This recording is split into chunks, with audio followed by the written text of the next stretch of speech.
Ako po binili yung Rolls Royce dahil po may libre po siyang payong. Ano ang totoo? Yung payong po ang gustong-gusto ko. Binili ko yung payong dahil may libre siyang kotse. Magkano ba yung payong? 42 million po. 42 million! Your Honor, galit po ba kayo? Hindi naman! Ano boss? Ibaba ang presyo ng fishball!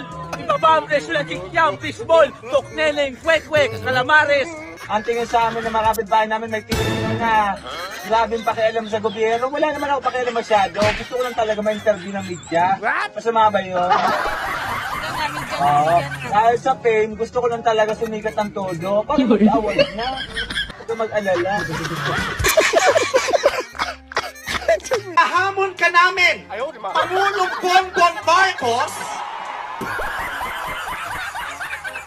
Kung gusto mong magkaroon ng magandang legasiya, ang pangalan mo, ipakulong mo lahat ng magnanakaw!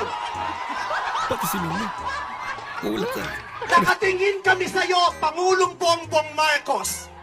Tayong pakialam sa batas na sometimes you have to bend the law. To be able to please the people. Mas mataas po ang taong bayan sa batas. Am I right, Secretary Remulla? Yes, sir. Mr. Chairman. Thank you, Mr. Chairman. Ni Tulfo, wala ho tayong pakialam sa batas. Sometimes we can bend the law, di wow. Ang sabi ni Rebel, yes sir, oh yeah. Anak ka ng pug.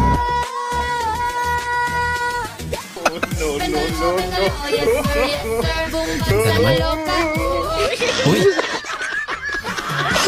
Sandro Marcos. Dami natin. Good afternoon.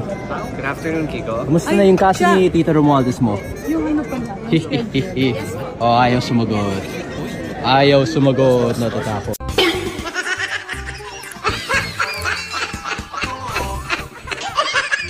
Ni Tulfo, wala ho tayong pakialam. Alright, welcome back to my channel. Alright, how is your life over there mga guys? Alam ko, masaya kayo kasi masaya din tayo, no? Sa mga balita, talagang nilang paso na itong mga crocodilos, ha? Kinasuhan na po. Shout out dyan kay Remulla. Finally, finally, nakasuhan na po itong si Tambalos Romualdez. Kasama dyan si Saldico. Yan, 1 point ka dyan, Remulla. Pero aabangan pa rin namin yan, ha? And shoutout nga pala dito kay Kiko Barsaga mga guys. Talagang matapang na bata ito. Inasar niya si Sandro Marcos. Sinabihan niya, kumusta na yung pinsan mong si Romualdez? Kumusta yung kaso niya?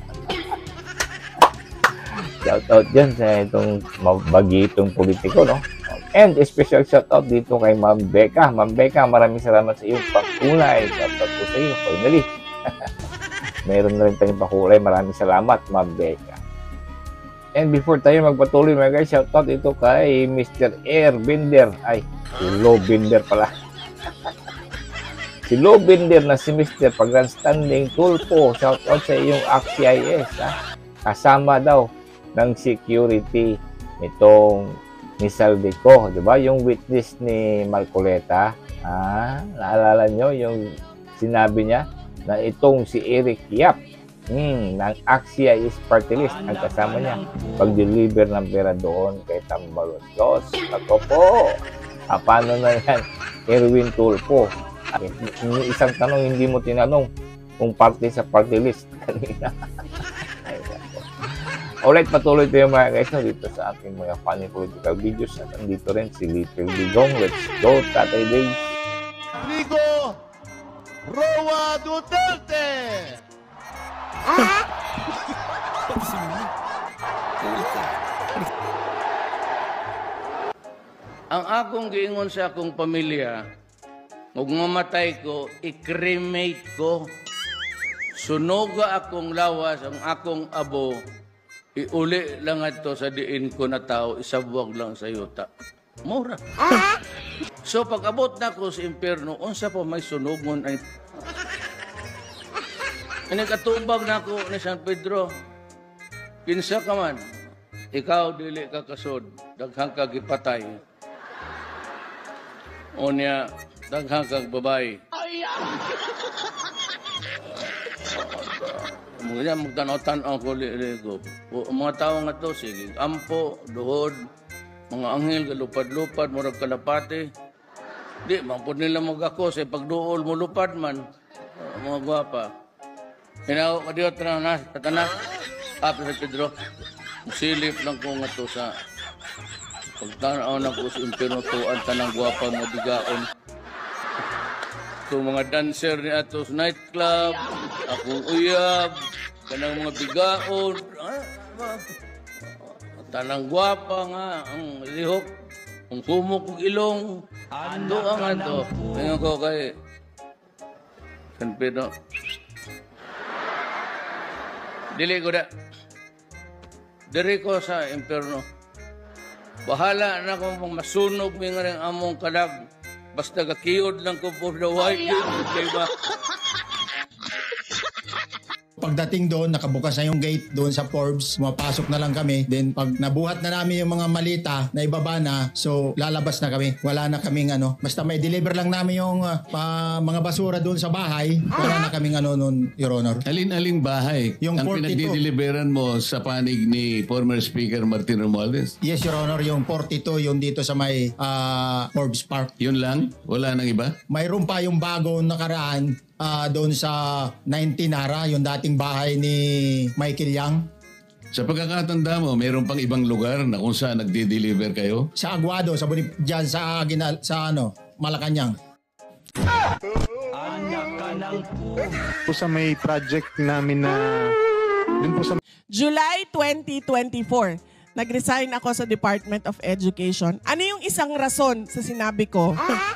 Ang sinabi ko doon, wala namang ibang nagdidesisyon sa budget eh.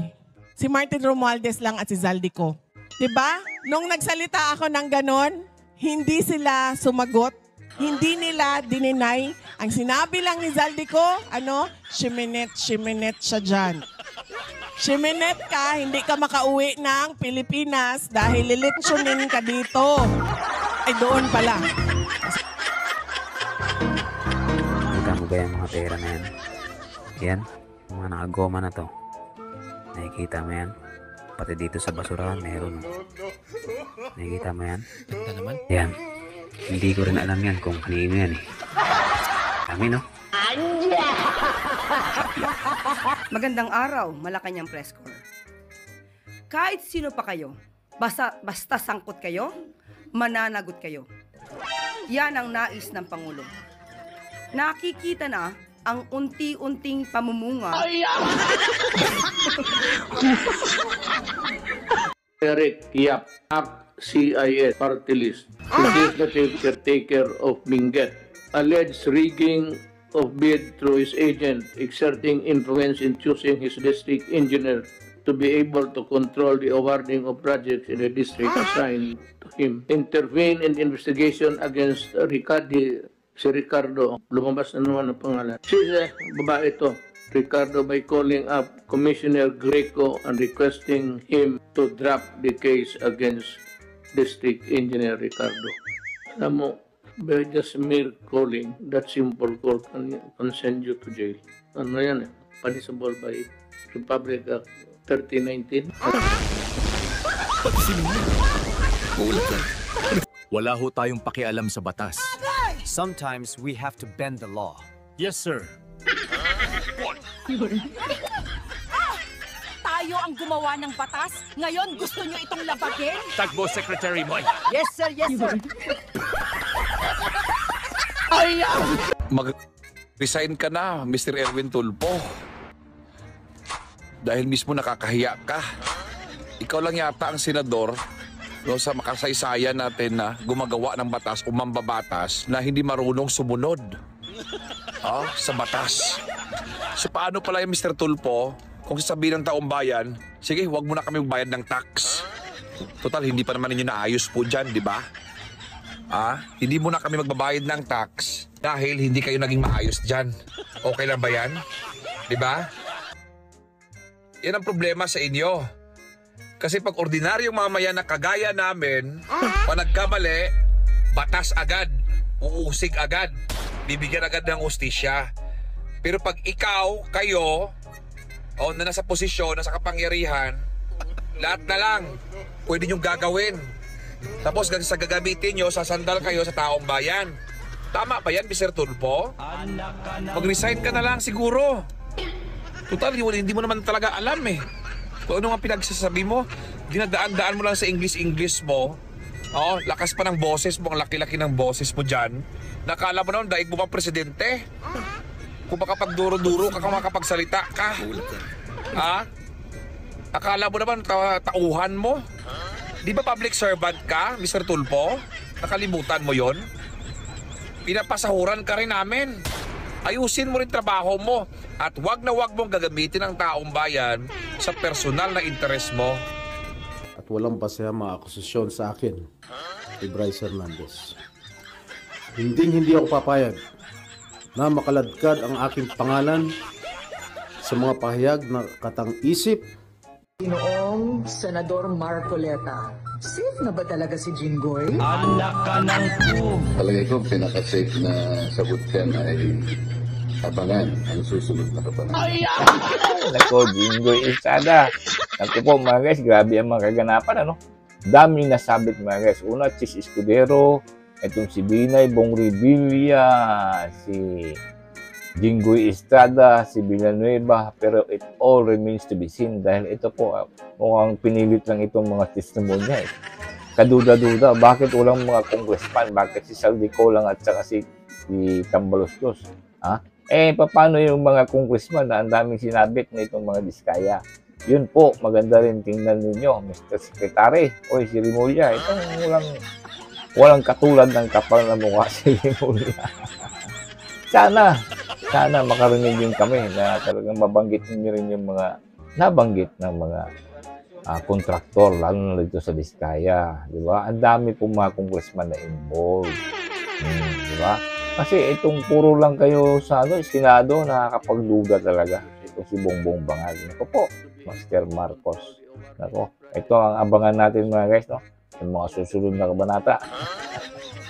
Nako, Jinggoy, hindi kaya safe pa rin. Alright, thank you for watching mga guys. And again, shoutout kay Ma'am Becca. Maraming salamat sa iyong pakulay.